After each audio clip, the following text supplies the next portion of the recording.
As long as people don't have real physical ability, like you cannot run, you really can't actually run, everything is possible. Everything is possible.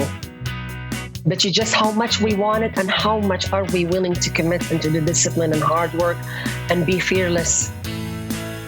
This is Running for Real, the podcast for runners who know that for every runner's high, there are just as many lows.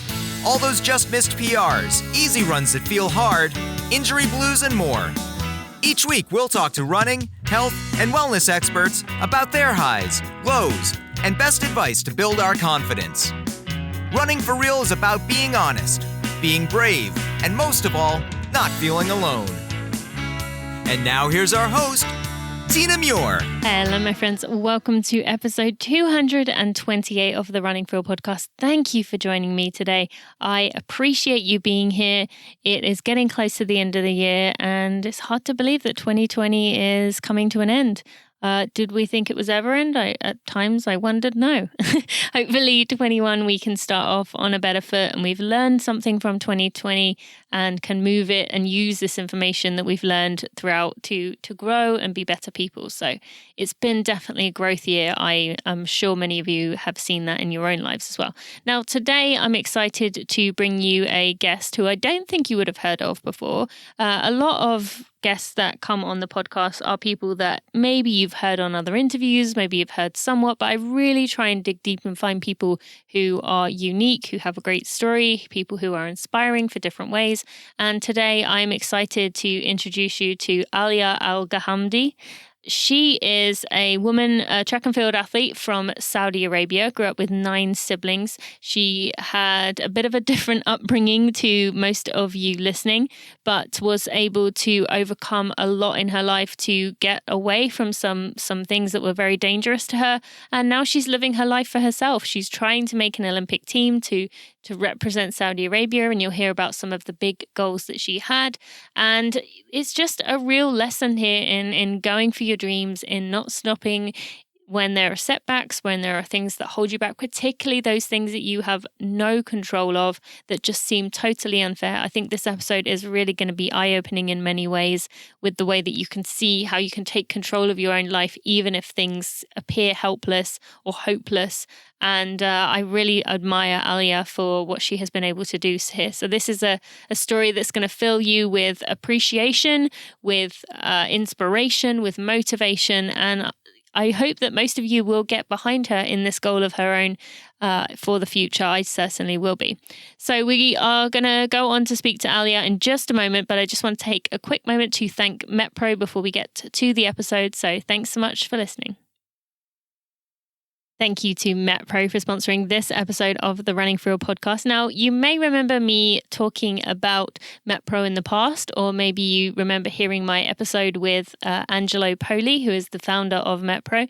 You may also remember that I had little ads with him a little while back where we'd answer your nutrition questions, and I thought that was a really great way. It wasn't necessarily about MetPro, but just a way to learn instead of hearing ads. And I really appreciate this company and what they're doing. Angelo Poli is this body transformation expert and founder of MetPro, which is a concierge nutrition, fitness, and lifestyle coaching company. Now, when I first learned about them, I was a bit skeptical, and I did not hide that fact. I told them that on the phone, but I soon learned that they're not wanting to guess what to do with metabolism. They're not trying to pull the wool over your eyes. These experts at MetPro are there to help you reach any of the goals or the struggles that you might be going through. They've helped thousands of individuals transform their bodies by hacking their metabolism through this concierge coaching. Over the years, MetPro has heard from people that they wish they could experience these benefits of their signature concierge coaching, but it's always been a little too high of a price for many of you to afford. And I know some of you have told me that as well. Now, the team at MetPro listened when they heard people saying that, and they've been working diligently to bring the MetPro algorithm to the palm of your hand. You know where I'm going with this. So today I'm excited to tell you that their newest edition, the MetPro Platform, is an app that allows you to experience the same science, same tailored strategy that experts use. Now, something particularly special about MetPro that you, as one of my audience members, have a chance to be one of the first to experience this new platform. And this isn't food logging or a workout app. It allows you to start tracking, analyzing, and learning what your metabolism responds to best. So then moving on in the future, you know how you respond to certain things and you learn to listen to your body. That's the thing I'm always saying is really important. And now MetPro is going to teach you how to do that. So if you sign up using the link metpro.co, that's metpro.co/Tina, you will get 14 days free. So head to metpro.co/Tina to take advantage of this special opportunity. Alya, thank you so much for joining me today on the Running for Real podcast. I am excited to have you here. So thanks for joining me. Yeah, thanks for having me.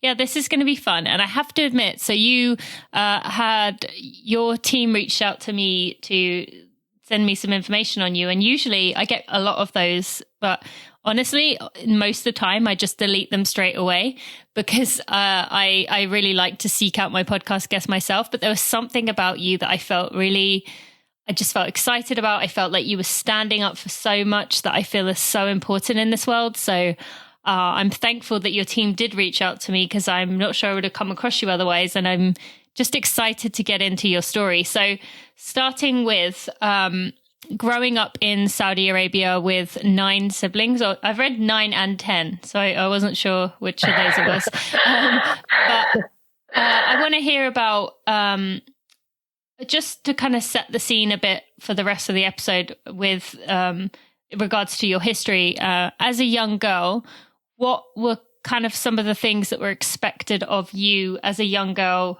in the way that you grew up? Especially now you are able to see how that might be different in the US. But for someone living in America or Canada or the UK or Australia, how would growing up as a young girl in Saudi Arabia be different? I don't know. I grew up in a culture that basically, the only thing you can be is a wife and a mother. And they raised you to be like that, a virgin one, obviously. Mm-hmm.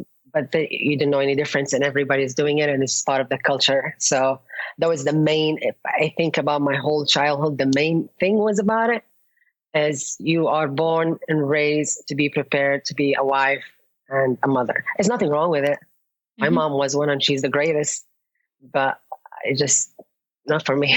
Something didn't sit right with you. And yes. Was it that people would specifically say things like that? Like, oh, you're going to make a good wife, or that would be how you would get compliments? Or was it just the kind of things that weren't said, but just hinted at? No, it's, they sometimes would reserve the girls since they were kids, like all my sisters-in-law, like when the girls like still young, like let's say for the age of 8 or 10, the fathers will talk to each other, so they will reserve her. So when the time for them to get married, they will get married. So it's called arranged marriage. Mm-hmm. When they don't even know each other, but they just meet in the wedding day. So, but again, nothing wrong with it at all. It just everybody's doing it, and everybody's surviving great marriage, but just not for me. Okay. And when were you aware that didn't feel right to you? I am I know myself that I have a very wandering mind. I'm always curious about what's next. If you give me a wall, I'll go what's behind the wall and what's behind the wall. So my mind was so curious about must be something out there. And I traveled a lot, and I've seen and I read, and TVs is everywhere. So you're always curious about other stuff. And I think curiosity what got me really here today. Mm-hmm. Yeah, no. And from what I read, you would go out and play outside with the boys, climb trees, ride bikes, and yes, race them. But how were you treated for doing things like that? If you're kind of raised to be a wife, that's not wife-like material, is it? To be going play. Yeah. I have always remember my childhood, big time of it. I'm always being grounded and locked in because I'm always out, but not in a bad way. When I think about it, every time I'm locked in, and because I went and played with the boys outside, I sit in room and I say, I had a good time. It was worth it. And I'm going to do it tomorrow. I'm going to be grounded because it's worth it. Mm-hmm. And I just don't give up. And my parents, to the point, they're just running out of tricks. It's like, she's still going to continue doing it no matter what we do to her. Mm-hmm. And I think it's the same mentality. Like, you cannot tell me that I'm not going to do it, because I'm going to have to do what I need to do and face the consequences, but it has to be worth it. Just like my goals and my dreams and everything I'm doing right now is worth it. Yeah, for sure. And so what did young girls do if they weren't, like, were you allowed to do kind of any physical activity of going? They like play with the dolls. What was They that? play with the dolls. They play with the dolls. But no sport at all. There is no sport in Saudi Arabia whatsoever, in any school, in any gyms. There is no women running. There is no women biking. There is none of that ever. We don't grow up seeing it. We don't know we never ever seen it. And male and female schools completely separated. Wow. Okay. So yeah, a school is 100% females, 100% male. Mm-hmm. And did you ever have anyone to talk about with the way that you were feeling, like that you wanted to explore? Was there anyone else you could confide in about that wandering heart, as you said? No, because I didn't think anybody would understand. So I learned to be my best friend's friend. So I've always, because my sisters, my family is super religious, like very wealthy and very religious and very strict. So anything I would think of, I know it's going to be completely against the norm. Yeah. And were you able to find peace with that, of just being your own advocate? I've never been on my own. I've always been with my brothers and sisters, but deep inside, I'm by myself and by my thoughts and ideas. Yeah, that's kind of what I meant. Like, mentally, you're okay to kind of be like, you know what, I'm going to be my own cheerleader without everyone else kind of agreeing that was what you should be doing. So then you went to Europe. Tell us about the decision to do that. I mean, that must have taken a lot of confidence to be brave enough to leave everything you knew, your family, to go to Europe. So tell us about that decision. It was not a decision, actually. It was a consequences of my actions towards my family and being a rebel and running away with an Englishman that I met in England in the Saudi embassy. And I ran away and I stayed on the run for 1 year because my father put death threat on me for a whole year. It's called honor killing. And it's in Saudi Arabia. The father has the right to kill his daughter if she brings shame to the family. I basically brought shame to the family because I refused to do it the right way and I wanted to be with an English person.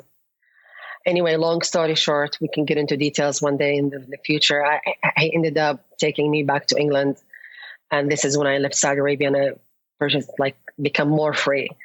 But there is so much happening between then and there. He was an incredibly active person and he was in sport as well. And he kind of helped me a lot with doing a lot of sports, from swimming, surfing, riding bikes. So it opened a lot of, from no sport whatsoever to living all over Europe with all kind of sports. Like, wow, this is so fascinating. So this is how I started being into running and moving to Europe. And what did you think when you suddenly had access to all these sports, all these new things to try? Were you kind of like what they say, a kid in a candy store? Like, were you kind of like, oh, I want to try this and I want to try that and I want to try this? Like, yes. What was going through?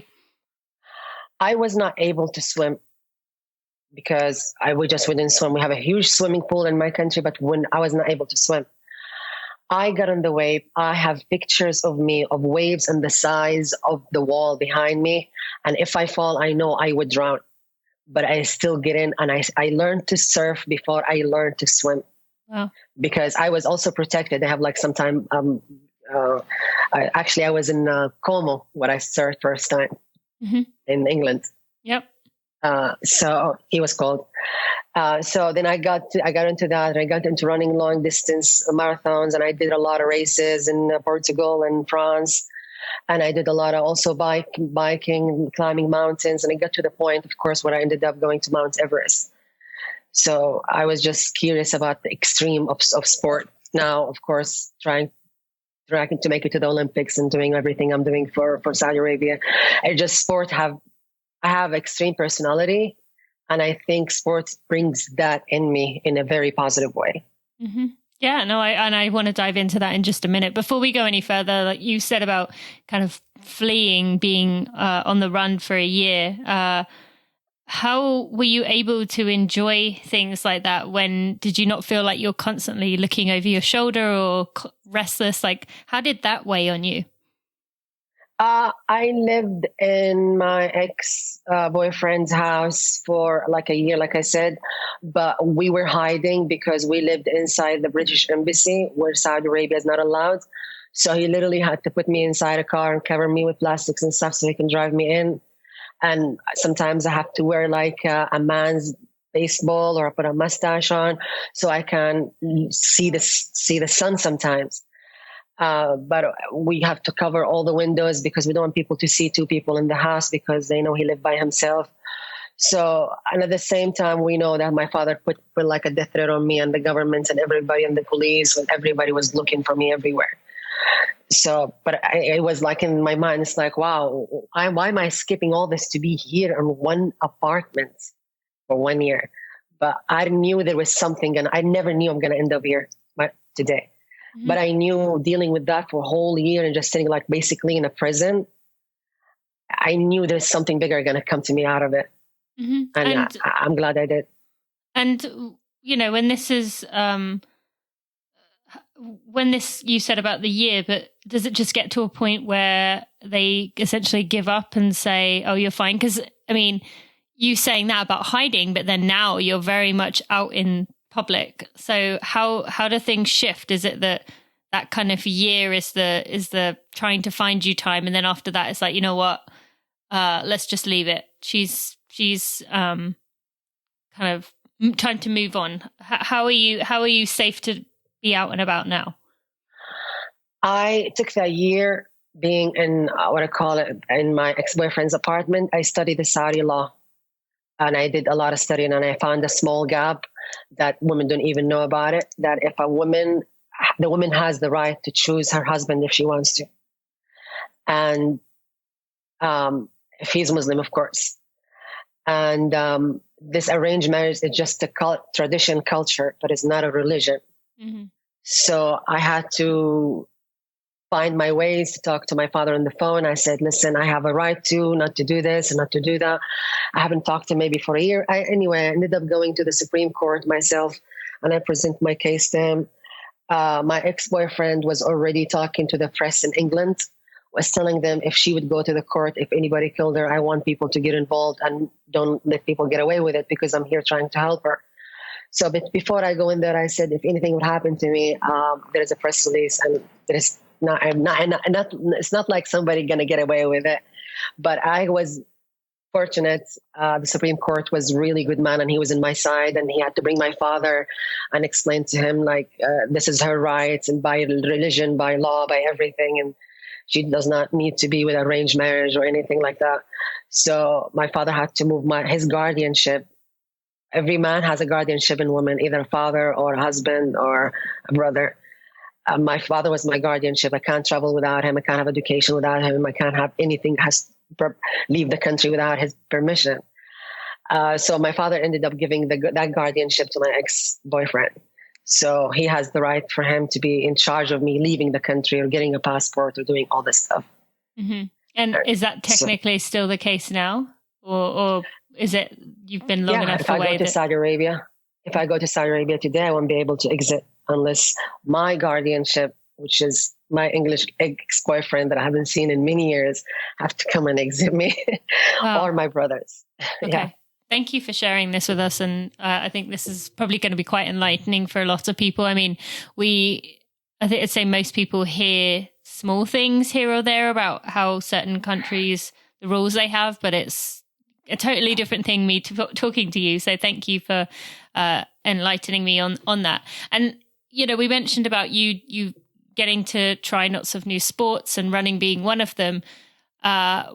Was there something special about running that you did enjoy, or was it that you started to realize you were better at that? Like, why did you focus in on that one? I don't know. When I think about running, for me, when you think about any creature in this world, everything always run. Animals, ants, human. When they fear something, they run. And at the same time, when people want something really bad, they run toward it. So I think nature in general and human that moves, this is how I got to it. Like by time I used to do long distance first. I like everything moves forward. Anything moves me forward, I appreciate it, either biking or swimming or anything, like something like that. It moves your body forward. I got into running because, especially track and field, I think because it's a lonely sport. You do it by yourself, just like swimming. Mm-hmm. I have moved all the way from America all the way right now by myself. And if I can think of any sport, like just one line and it's easy, it's just track. I'm an impatient person and I like to get there very easy, and I always do it alone, but I always get there. So I think that's what I love, especially now I love the 100. It just, like I said, it's just like speed is everything. You feel rush, you feel adrenaline, you feel dopamine, you feel, I don't know what you feel. You have to run track to describe track. Mm-hmm. So this is how I felt about it the most. And I've been doing it like... Was it you enjoyed the longer distances was something that was a new challenge and enjoyable, but once you got to the shorter stuff, you thought, this is where I want to be? This is what I want to be. I was like, where was I before? And sometimes I feel like disadvantage because I wish I grew up doing this. I wish I grew up. And even my coach sometimes tells me, he said, imagine you have the chance and the opportunity to be able to do track like all other girls in the world. What would you be like? I said, maybe I wouldn't be here. I'll be like just everybody else. Like maybe I could be maybe the fastest female, but I will be like every fastest female I love where I am right now. I'm not the fastest woman. I am not this, I am not, but I just love how my journey is taking me.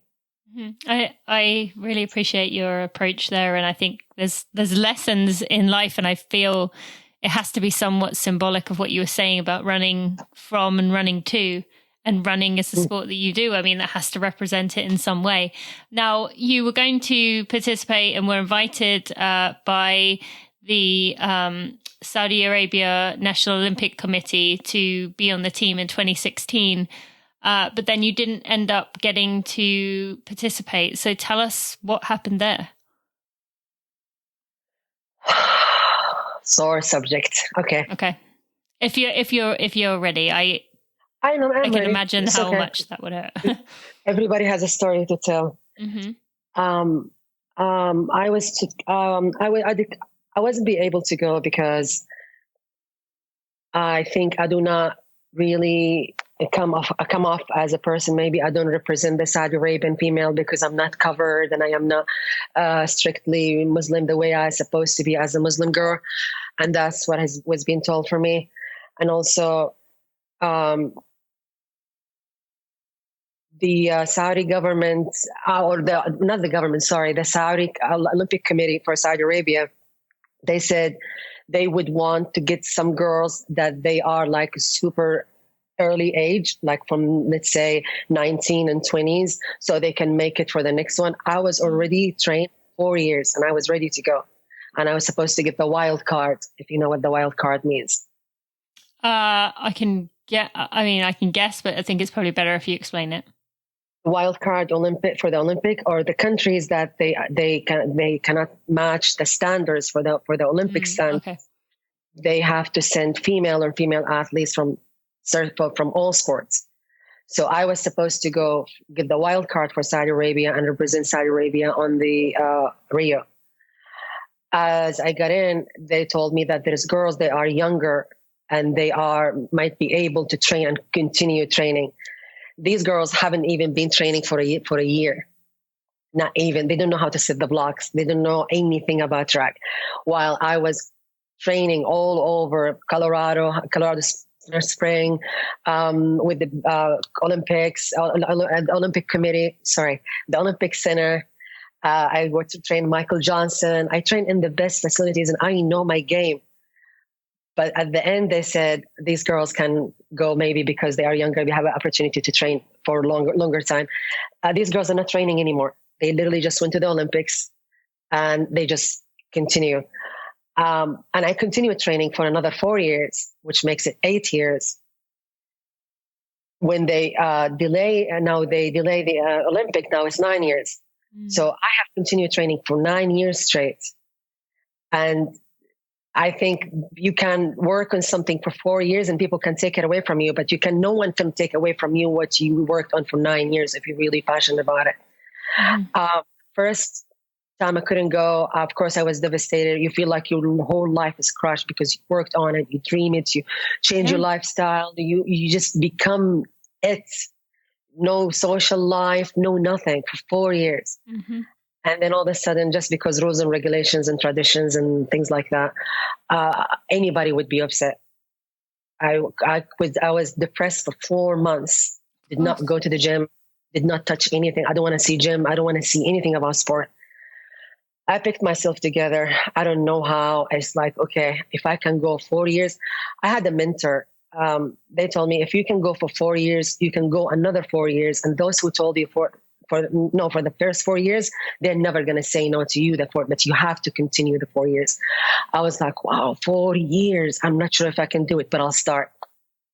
As you start, okay, I already done 4. I can do another 4. Why not? It's something positive. Sports, it's healthy, it's good nutrition, great opportunities. I mean, there is absolutely nothing not to commit yourself. I have the time, I have the funds, I have the energy, I have every ingredient for me to succeed. So I just commit myself again for 4 years. And I think it was the best decision I've ever made. Yeah. I mean, I can only imagine the lessons that you've learned, like you said, from working through failure and working, even though that wasn't really your fault in any way, but working through those setbacks and the things that are just kind of signs or tests for you, I suppose, of how much do you want this. And on a personal level, I get it. It took me 14 years before I ran for Great Britain after having that as my goal in my running career. So I totally get you that you did that. We need to interview you, Tina. Well, thank you, but I'm definitely not there right now. I'm a long way from that shape, but yeah, I understand that struggle and that constantly, like, is it there and getting it so close. And my listeners, many of them know that the time I thought I had it, I actually got the call saying I wasn't on the team. And I have never cried so hard in my life because it was right there to grab. But then it wasn't long before then it did. But in that moment, there was that moment of, I don't know if I can take this heartbreak again. But I kept going and it was a few months before it came up again. So, yeah, I definitely understand you. And I think there's lessons that everyone can learn. Like, not everyone listening or most people listening are not going to be going for an Olympic team, but we all have these challenges within our own life. And what would you like to say to someone who, you being here in the US, you must have heard about Boston. Someone's trying to hit a Boston qualifier and they keep missing it, or they are trying to run, break 20 minutes in the 5K, break 30 minutes in the 5K, and they keep trying, but they keep not making it. What would be your advice to someone who feels like they so badly want this goal, but then they just never seem to be able to get there? I don't know. I believe if you don't have any physical ability, everything is possible. It's just how much we want it. As long as people don't have real physical ability, like you cannot run, you really can't actually run, and then everything is possible. Everything is possible. Yes. But you just how much we want it and how much are we willing to commit into the discipline and hard work and be fearless. So then when it comes to, believing that you want something, being prepared to do the things that you want to do, when someone's in that moment where they just feel totally defeated, like you did in that 4 months afterwards, what would you have needed to be told? I mean, this year is so intense on everyone with all the setbacks that we've had, but is there something you think anyone could have said to you maybe 2 months into that 4 months after the Olympic Games decision that could have helped you? You mean when the first time they told me no? Yeah. I don't think I've experienced any anger in my life ever, except when my father died. And in that time when they told me, I have never experienced so much anger and rage inside me. The day my father died and the day when they told me you were not going. So I have not talked to anybody about it. Like, I did not ask for any help. I'm not a kind of person go ask for help because I know my situation more than me. And no matter how much you tell people, if you talk to yourself and listen to yourself, you can get yourself out of things and into things. I have not talked to anyone about it. I really went in a complete extreme by myself mode. And then, and I just started being angry. And I have a tendency to turn bad things to work instead of against me, to work for me.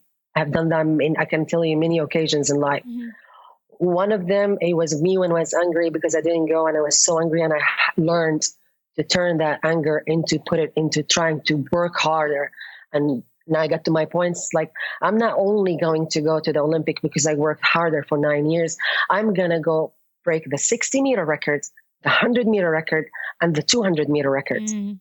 So I am not only coming back because I'm in a good shape and I'm still training, I'm coming back with other achievements on my shoulder. So this time, I learned to fall the first time. I'm not going to fall the second time. Yeah. So I accomplished the 60s for the 60 meters. And we were supposed to do the 100 and the 200, but couldn't find meets. They canceled the meet. Otherwise, we just literally, as soon as the meets open, I'm going to compete and I'm going to bring the 100 and the 200 home, and I'll hold the national for my country. Mm-hmm. And that should be a good start.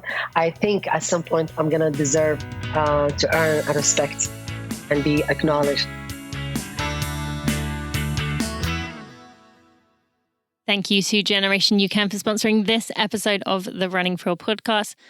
Do I really need to say how much I love Generation UCAN? I feel like I'm always talking about it, but it is true. I mean it when I say I have a chocolate peanut butter bar every day. It is one of the first things I do when I wake up, after I have my athletic greens, of course.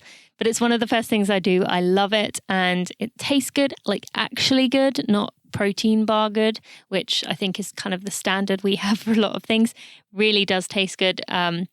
And the cookies and cream protein powder I either have in some oat milk or some kind of milk. I have in a smoothie sometimes. I've even put it in oatmeal. It's just a great thing to have. Get some protein in there, get some sustained energy in there from UCAN. You should know by now that UCAN was created because of a young boy, Jonah, who had to be woken up in the night to keep eating because his body was not able to function in the way that most little boys do. So UCAN was created as a way to get him through the night without having to keep waking up to eat something. And from there, it got picked up by many elite runners. Meb was one of the first. Meb is still a massive UCAN fan, has been from pretty much the beginning. And UCAN is known for its steady release, no crashes, no stomach upsets, really easy on the body. And you can see, I mean, Sarah Hall has now signed to Generation UCAN, and she is absolutely crushing it. So if you need another reason, Sarah Hall has just finally bought into Generation UCAN and just how good it is for sport. I used it when I was an elite runner. I use it now. I carried it with me in the Boston Marathon in 2019. It is just awesome. So you can go to ucan.co, that's ucan.co with the letter U, ucan.co/Tina Muir to get 20% off your order, or you can use code Tina UCAN. That's just one code now. I know there was 2 codes originally, but now we have one code, Tina UCAN, and that will get you 20% off your order. As I said, I love the cookies and cream protein powder, and I love the chocolate peanut butter bars. So go get yourself some. I love Generation UCAN, and I think you will too.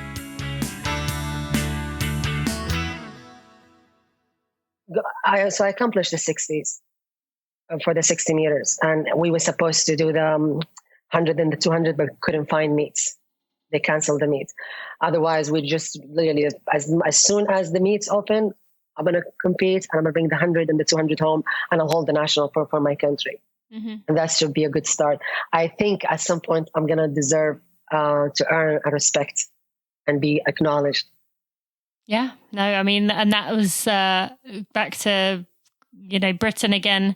That was what I had to eventually learn myself, was you got to put yourself in a place where they can't not take you, because when you're in that mix of like, yeah, I'm here, but they can still argue that they could take someone else, you need to put yourself in a position where there's no, there's no reason not to use you. So I think that's exactly what you're doing. And that's really cool. And then are you able to give yourself kindness and compassion when it comes to these goals? Because obviously you got to be pretty tough on yourself to be driven and motivated enough to go get these goals. But do you also take time to be kind to yourself and say, I'm really not feeling great today, I'm going to take a day off, or I'm going to, I don't know, because within a 4-year span, you're going to have, I would imagine, highs and lows and motivation. Are you able to be kind to yourself when it is a tougher part? Sometimes it creeps on me, but I always tell myself like, hey, you did not come all the way here to just take a day off because you want to. Because once you become a 1 day off, it's going to become 2, it's going to be okay. It should not be okay to take a day off unless it's part of training, unless you really worked hard for it. So you have to always remind yourself why you came here, why you came here. That's what keeps me going. So I don't think I'm hard on myself. I know when to take time off, and when I take time off, I really enjoy it. When I work out, I am working out, no phone. I get in my sessions. First thing I do, I turn my phone off. I don't check. I don't care. I don't know. You get kind of in a mode. I'm sure you explored it at some point in your life when you really, really like someone or something, or you really enjoy it. You kind of disconnect from the outside because now you are into like a really mode, like a bubble inside a bubble. And that's how we feel every time we are in practice. And once you finish, you feel like you come back outside again to the noise and to the people and to the phone calls, social media. And I feel like this is a great, beautiful disconnect with the world when we work out, to be honest. Yeah. No, I'm all for that. And I love that you, remove your phone from the situation, because it does take over, and it's so easy to allow it to take over, or to get yourself to a place where you're just checking it, when you're at the gym in between sets of your sets of your like strength training, or if you're out on a run, when you finish your run, to grab the phone, what's changed? Whereas it takes away, it robs us of enjoying that true moment and getting the most out of that moment. So thank you for sharing that. Now, and so now the mission, the goal is to compete for Saudi Arabia in the 2021, as it will be 21 Olympic Games. And do you is that events you want to do the 61 and 2, or what is the goal there? The 200 Saudi Arabia. Oh, there isn't a 60, is there? Sorry. I don't know what I was thinking there. There's no 60 in there. 60 is indoor. The Olympic, that's indoor. Indoor. Okay, sorry. That 100, I already broke it in practice. I already got that done, but we need to go find the meet to document it. Yep. The 200 is nobody ever run it yet. So there is no even record for the 200. So I can basically jog that one and just make a new record for Saudi Arabia. I love that. I wouldn't, but yes, no, I get the sense that you are someone who's going to be giving it your all, and you want to be the first female from Saudi Arabia to carry the flag when you walk in for the opening ceremony.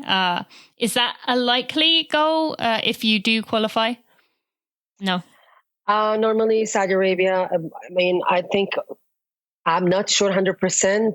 All country do male or female, but I know Saudi Arabia for sure. They always give the flag to a male. And I believe that I worked hard enough and dedicated part of not all of my life for 9 years to nothing for sport. And I have been told no, and I have worked hard, and I come back and I work still even harder. I have never needed anything from anybody, and I did it all by myself, whether money-wise or travel or anything. All I just wanted to know is just to be the first female Saudi Arabia to be recognized as a good female athlete for Saudi Arabia, and honored enough to carry my country's flag for the first time, as females sometimes deserve to be recognized and acknowledged just as male. Mm-hmm. And so what is your plan for for kind of moving that to where you want it to be, to where that does become an opportunity? Is there anything you can do? I'm doing it right now with you. Okay. Well, I'm glad to be a part of that then, I guess. And then tell us about another big goal. You and I have quite a lot of things that we both have in common. Another thing I've already told you is about young women and girls, inspiring them. You hope to mentor young girls from Saudi Arabia to surpass their athletic aspirations. So tell us about that. What would you tell those young girls if, the chance of a young girl from Saudi Arabia listening to this podcast is probably pretty slim, but what would be the message that you would give to these girls? What do you want them to learn and understand in terms of just the message and the dreams that they should have?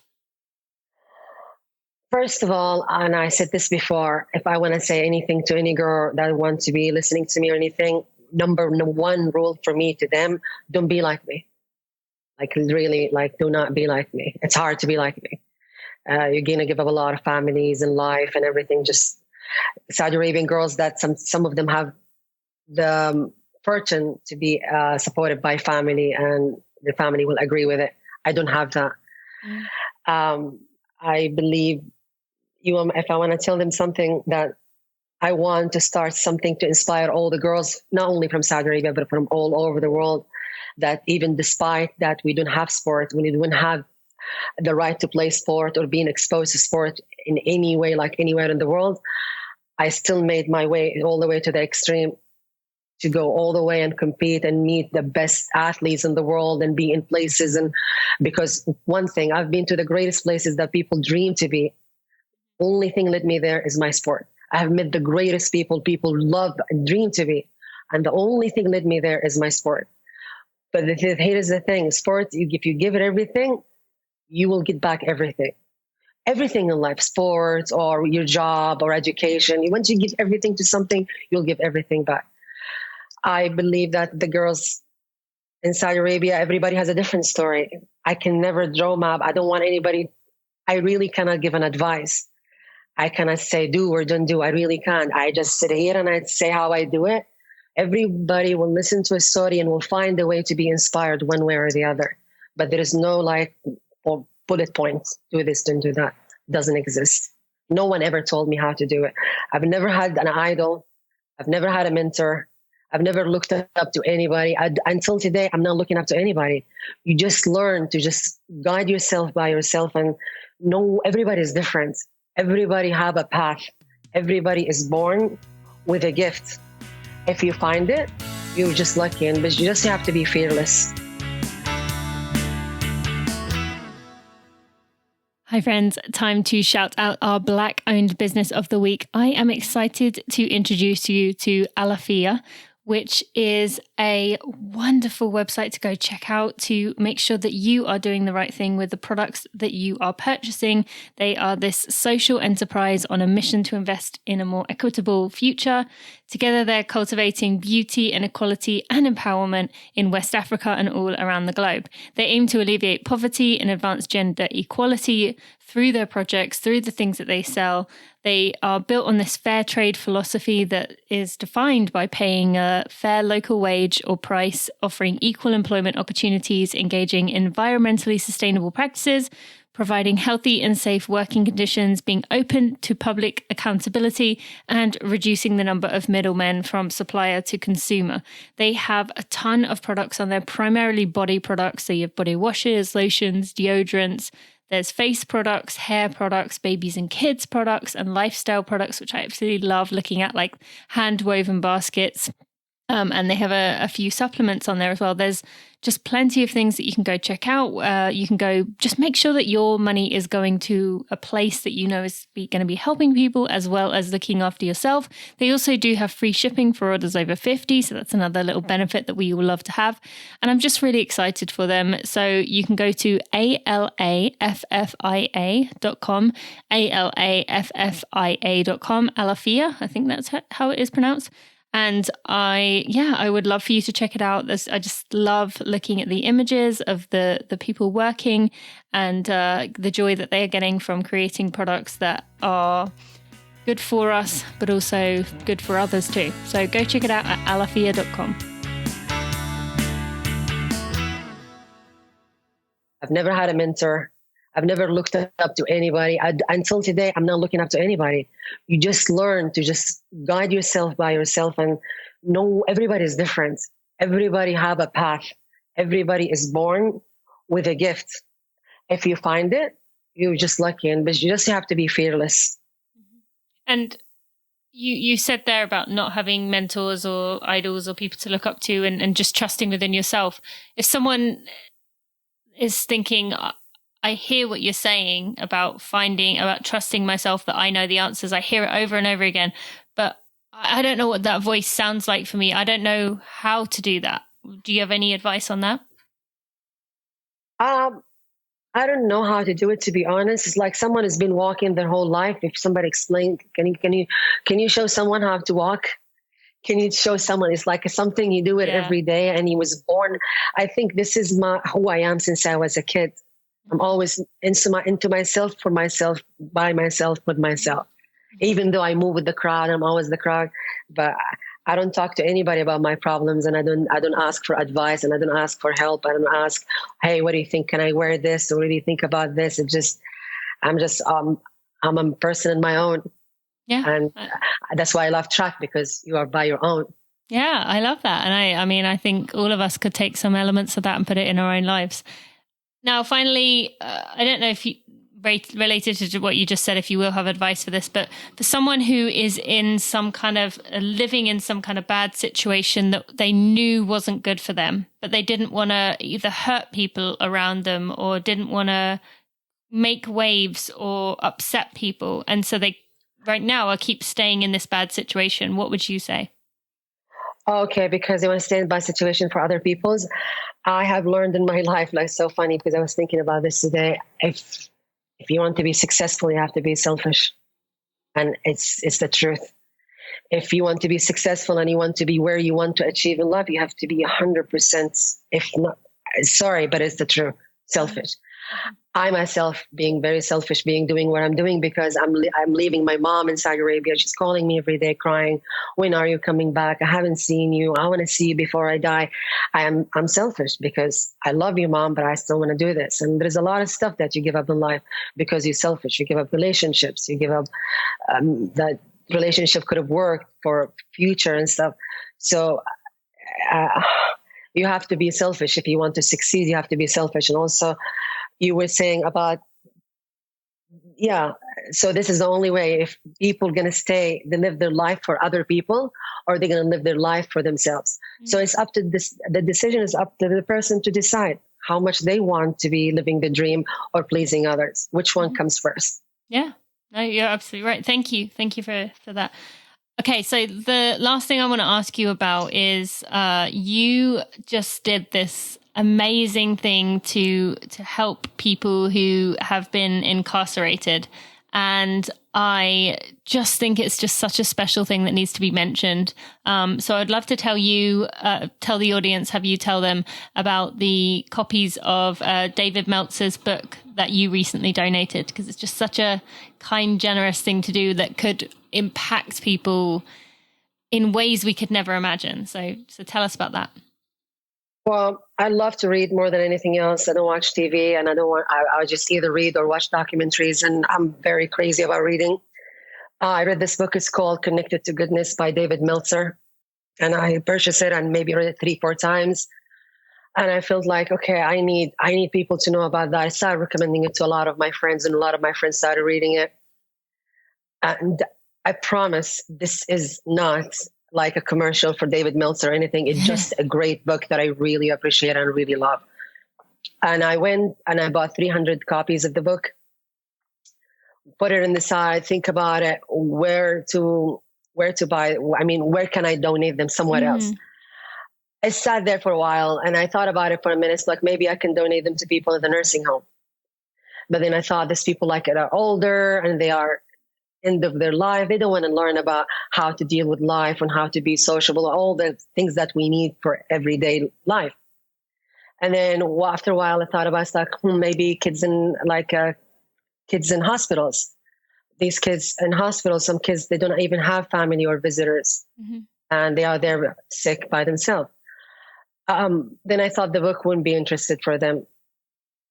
After a while, I thought about, okay, people in prison. There are people in prison that I believe some of them I don't want to know about numbers or figures or studies or research, but I believe there's some innocent people in prison in general. Absolutely. And and some of these people they haven't done anything. They didn't do any crime or anything. They're just there by it's not their choice. Or just did something small that was blown way out of proportion and made into something. Yeah. Yes, you're right. But if you're even innocent 100%, that's even worse. Mm-hmm. And so these people in prison, they don't have TV, they don't have phones, they don't have any outlet. If I send these books to female and male in prison and at least one person would benefit from it, it will make my mission complete. And the reason I was asked the reason I chose the prisons, because I believe these people in prison, the innocent one did not choose to be there and they can't leave because they were told so. It reminds me of women in Saudi Arabia. Yeah. That the women in Saudi Arabia cannot exit the country without a male guardianship. I want to go visit my mother. She's crying, wanted to see me every day. But I fear if I go to Saudi Arabia, I won't be able to exit without my brother or my father or someone male permission. So it is the same for them. They cannot exit. They cannot leave. They are innocent, just as the female from Saudi Arabian female. It's the same. So this is how I feel connected to it. So I send the books. And I hope they enjoy it. Right? I sent 300 books for them too. I hope, like I said, I hope at least one person will find guidance in this book. Yeah, so amazing, and just goes along so well with your freedom, independence kind of mission that you have going on, and I love that. And I will put a link in the show notes to Pages in Time, which is the California-based nonprofit that Alya used. So if you want to go donate or go support them in any way, you can also go do that. Well, thank you for sharing that. That's just a really enjoyable thing to hear and just shows a lot about you. So thank you for that. So if people want to follow along and find out more about you, where's the best place to go? 7-Eleven gas station.